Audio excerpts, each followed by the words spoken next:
번아웃은 너무 지금 팬데믹처럼 모두에게 일어나고 있기는 한데 저도 실리콘밸리 쪽에 있으면서 굉장히 많은 사람들이 번아웃 때문에 아파하고 저도 거의 1년에 한 번씩 번아웃이 왔을 정도로 심각한 문제이긴 한데 이번에 한국에 왔을 때 정말 만나는 사람마다 번아웃이 있다라는 걸 처음 알게 되고 굉장히 많이 왜 그럴까 생각을 했어요. 그러면서 이야기도 듣고 그랬을 때 혹시 문화적인 차이가 요소가 되진 않을까 그런 거를 생각해 봤어요. 단순히 일하는 양과 속도 가지고는 번아웃이라고들 아는데요. 번아웃의 정의를 봤을 때 일의 양보다는 그 자신이 컨트롤할 수 없는 것들, 주로 사람 관계라든지 정치라든지 그런 뭐 일의 프로세스라든지 그런 거가 불만족스러울 때 번아웃이 더 많이 온대요. 그래서 그게 만약에 번아웃의 정의라면 아까 계속 이제 말을 했던 그 주제 중에 이제 틀렸을 때 틀렸다고 말할 수 없는 그런 문화가 질문을 이렇게 쉽게 할 수 없는 그런 문화, 그러니까 자기 의견을 뭔가 이건 아니다라고 했을 때 표현할 수 없는 그런 문화가 굉장히 쌓여서 나중에 그런 게 더 쉽게 올 수 있지 않을까라는 그런 가설이 있어요. 그거와 관련돼서 위에서 시켰을 때 노를 할 수 없는 거, 그거가 이제 미국 같은 경우는 점점 boundaries라는 그런 이제 개념이 널리 알려지고 이제 어디서 선을 긋고 언제 노를 하고 그런 거를 많이들 인식하고 이제 연습을 하려고 하는데 한국 문화는 지금 노가 굉장히 힘들죠. 바운더리가 진짜 이거는 좀 서양적인 컨셉인 것 같기는 해요. 그러니까 이렇게 선을 긋을 수 있는 거. 심지어는 진짜 뭐 점심을 같이 먹으러 가자. 이것도 싫은 사람과 노를 할 수 없는 그런 게 굉장히 한국적인 문화여가지고 어떻게 보면 정말 배려 있고 정이 있고 그러지만 그게 이제 쌓였을 때 특히 일이라는 환경에서 선을 그을 수 없을 때 번아웃이 빨리 올 수 있는 진짜 지름길이 아닐까라는 좀 생각이 들어요. 그러니까 번아웃을 예방하기 위해선 나의 리밋이 한계가 어딘지 조금 알아야 돼요. 그러니까 뭐 시간이라든지 뭐 할 수 있는 일의 범위라든지 일의 종류라든지 나의 뭐 가치관이라든지 이렇게 그 나의 한계를 알고 먼저 그런 다음에 거기서 이제 선을 긋는 게 중요한데 한국도 그렇고 유럽도 그런데 그렇게 유럽이 이제 좀 비슷한 면이 좀 있고 그 중에서 또 한국이 조금 심하고 그런 게 이제 콜렉티비즘, 집단주의라고 하죠. 그래서 나를 희생하면서 집단의 성공을 위해서 그 개인적인 의견은 좀 뒤로 하고 그런 문화가 굉장히 강한 것 같아요. 그래서 더 노후를 하기 힘들고 나에게 진짜 지금 필요한 게 무엇이지? 내가 생존하기 위해서 필요한 게 무엇이지? 그거를 내 집단의 이익보다 먼저 챙길 수 있는가? 그거가 이제 힘들잖아요.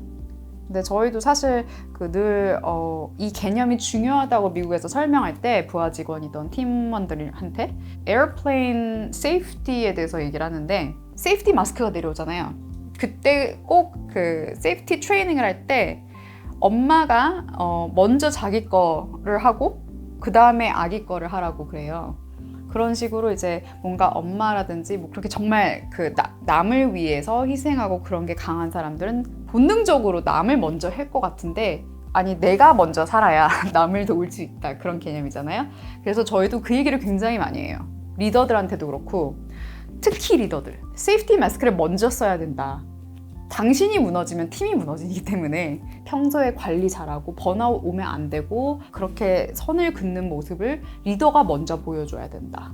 그러면 이제 팀원들이 이제 그거를 보고 자신을 챙기고 팀원들이 없으면 사실 업무가 되는 게 없잖아요. 그렇죠? 그러면서 각자 자신을 먼저 챙겨달라 먼저 그렇게 메시지를 보내요. 저도 사실 번아웃이 뭔지 모르고 그냥 스트레스, 피곤함 그냥 그렇게 생각하고 그거는 하루 쉬면은 주말 쉬면은 이제 되겠지? 그렇게 살고 있었는데 번아웃을 극복하기 위해서 가장 중요한 건 번아웃이 무엇인지 알아야 되고 내가 이게 올 때가 됐는지를 이제 알아야 되고 그게 없으면은 이제 극복을 할 수 없잖아요. 제가 알게 된 사례는 일단 두 가지. 하나는 제가 네팔에 이제 2번을 갔어요. 그래서 안나푸르나를 이제 2번을 베이스 캠프랑 서킷이랑 이제 했는데, 이제 5,000m 정도 가면은 공기가 많이 없거든요.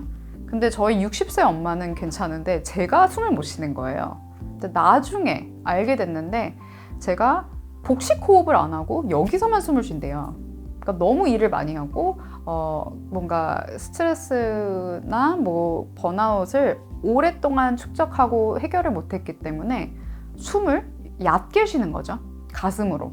그러면서 이제 여기 그 신체적인 통증도 오고 모든 이제 복합적인 이제 문제가 생기는데, 그런 걸 알게 되고, 두 번째, 이걸 어떻게 극복하는지 알게 된 계기는, 제가 굉장히 덕을 본 커뮤니티가 이제 Within이라는 그룹이 이름인데요. 그 그룹이 수련회를 첫 1회로 시작을 했을 때 각 실리콘밸리 회사들의 그 여성 리더들을 초대하고 그때 그 자리에 이제 가게 됐는데, 그때는 이제 50명만 모아가지고 어떤 캘리포니아의 호텔에, 그 사막 가운데 있는 호텔에 가가지고 한 3, 4일간 이제 있는데요. 그런데 저는 이거를 그냥 처음에 들었을 때 컨퍼런스라고 들었어요. 그래서 뭔가 열심히 배우려고, 다른 리더들한테 어떻게 리드하는지 배우려고 뭔가 필기할 준비를, 자세와 그런 준비를 가지고 갔는데, 나중에 보니까 일단 도착하고 나서 아무것도 하지 말래요.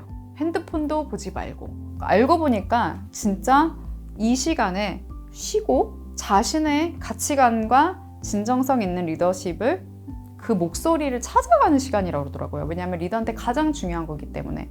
근데 그 과정이 그룹 명상도 하고 저널링, 이제 글쓰기도 하고 막 그랬는데, 그때 제가 이제 내 몸을 해치지 않는 한에서 일하는 법에 대해서 굉장히 많이 배웠던 것 같아요.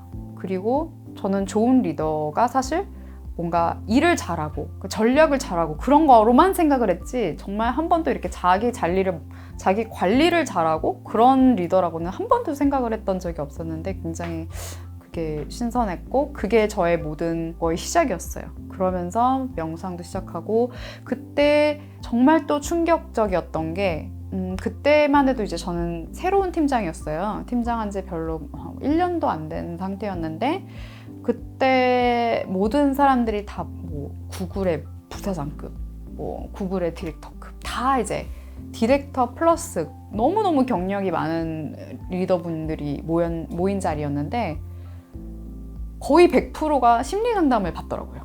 그러면서 나 말고 누군가 이렇게 자기 관리하고 그런데 도움을 주는 사람이 있더라고요. 저도 그거를 처음 시작했고, 그러면서 모든 면에서 확장이 됐던 것 같아요. 그게 모든 사람이 할 수 있었던 거는, 그 회사들이 다 명상과 심리 상담을 베네핏에 추가를 해요. 그래서 공짜예요.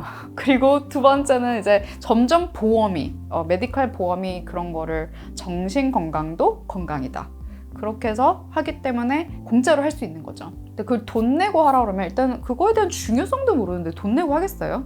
그래서 이 시간을 통해서 모든 회사가 그 좋은 인재를 유지하려면, 리더들이 번아웃 없이 일을 하게 하려면 심리 상담을 복지로 꼭 넣어라 라는 홍보를 해야겠네요.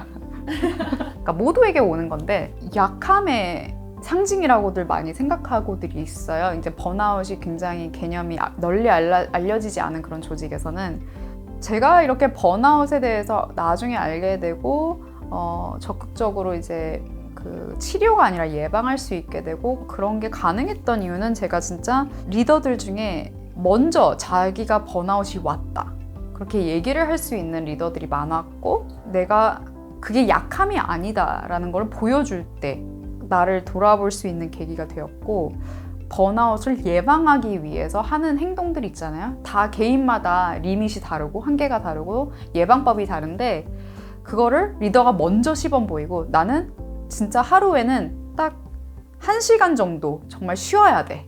예를 들어서 나는 5시 이후에는 절대 메시지를 체크 안 할 거야 라든지, 이 둘 다 얘가 제가 했던 거거든요. 그렇게 제가 먼저 팀원들한테 얘기를 해놓고, 난 절대 체크 안 할 거다. 그래야 서로들 안 해요. 네, 그렇게 시범을 먼저 보여주는 게 너무너무 중요한 것 같아요, 리더가.